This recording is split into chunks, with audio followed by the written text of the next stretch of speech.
nada, hai que ir revisando estas perliñas da limia, que de cando en cando hai algunha e aquí está. Vale, esta hai que tirala, isto só se come en tempos de guerra. Sobre todo que se deixas unha, hai métodos para conservalas mellor. A xente suele conxelalas primeiro. Isto é unha gozada tocar isto, de verdad, que tesouro. Estas non sei se foron conxeladas porque me as regalou a miña señora mai. Teño que preguntar. E bueno, nada, pois faremos despois unha riquísima fabadiña vegana. Inda que vai calor, sempre apetece.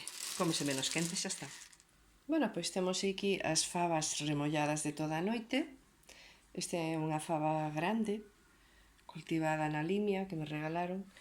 Eu cando cozo legumes, cozo sempre con...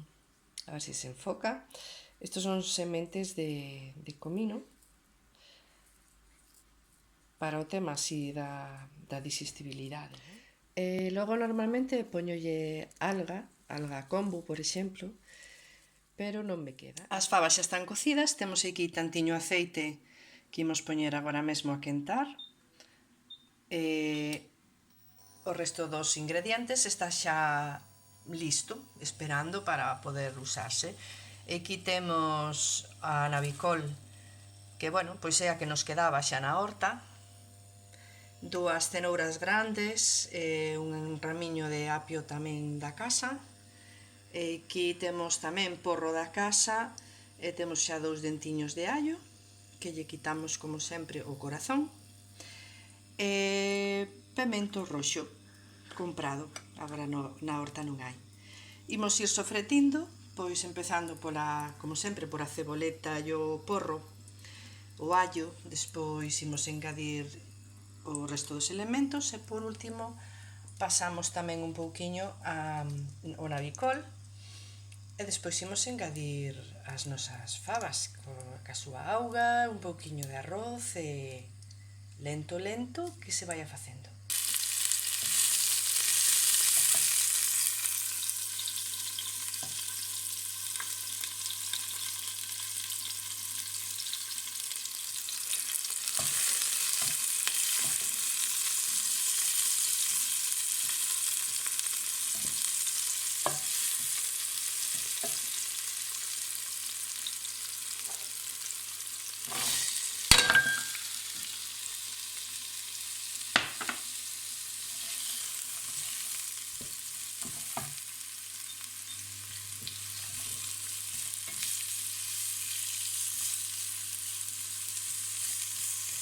Que verduras poñemos? Pois a verdade é que podedes botarlle imaginación.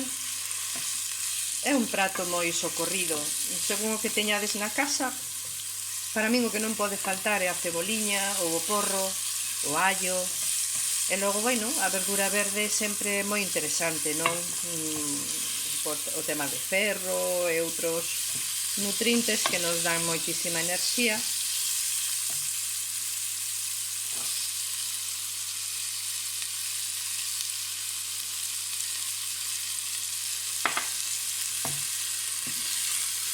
Neste momento podemos engadir tamén algunha especia se queremos, se non nos conformamos cos cominos que puxemos a cocer. Se vos gusta ese colorciño roxo que suele ter a fabada tradicional, pois poslle un pouquiño de pimentón, que se afumado tamén lle dá sabor, e voulle engadir un pouquiño de azafrán, por puro capricho. Temos este azafrán natural que nos regalaron, que nos trouxeron de Italia.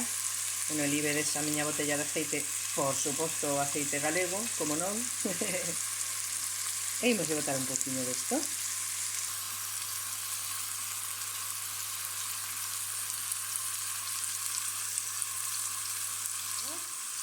Dá menos cor, claro, que o azafrán da tenda, e sobre todo o azafrán en pó.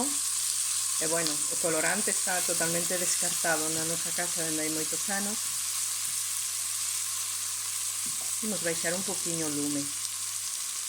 Agora, bueno, esperaremos a que estea un pouco máis pochadiño todo.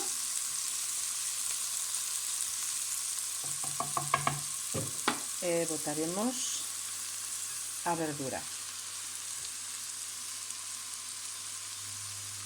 Cada vez que engadimos un elemento novo que está frío, imos precisar subir o lume. Pero en canto volva a coller temperatura, como non nos interesa queimar as verduras, volvemos a baixar un par de puntiños, vanse reducir a máis da mitade. Parecía moita, verdad, na fonte, pero ao final non queda tanta. A min gustame moito o contraste do sabor forte, un pouco agrio do navicol, o sabor sempre máis ben tirando a doce que teñen as fabas, non? Así que eso que está aí, ímolo pasar aquí. Xa sabedes da miña afición pola pota que eu chamo africana, a Wonderberg, pero como quería as fabas hoxe, decidí facelas na pota express. Na Wonderberg eu as fabas realmente deixoas toda a noite, porque non é que quedan tenrísimas, Xa imos facer o trasvase. Así, a lo fino, porque para o vídeo, senón emborcaríamos todo allí a lo bestia.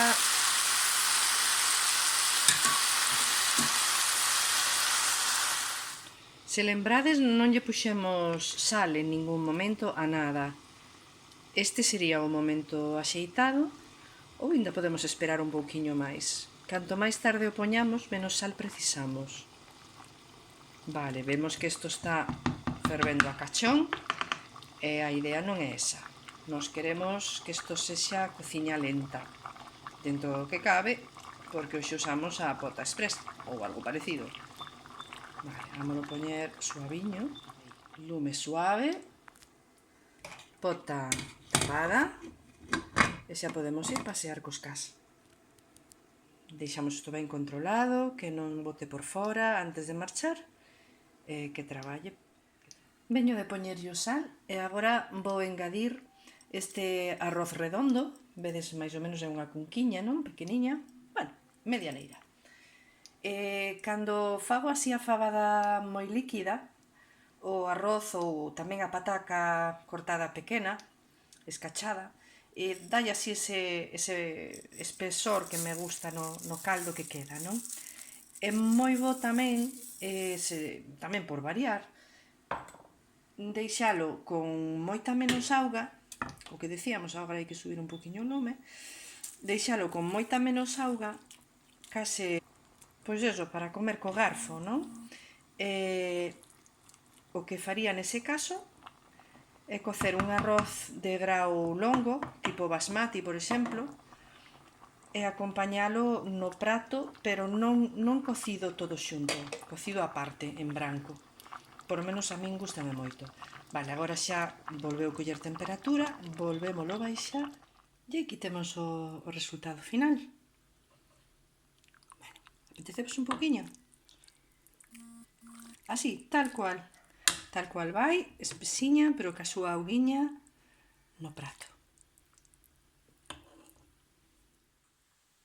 Fora 18 graus, nunha primavera adiantada, e eu comendo fabada. Bueno, cada unha ten os seus vicios. Ata se desenfoca, nin o teléfono aguanta semellante maravilla.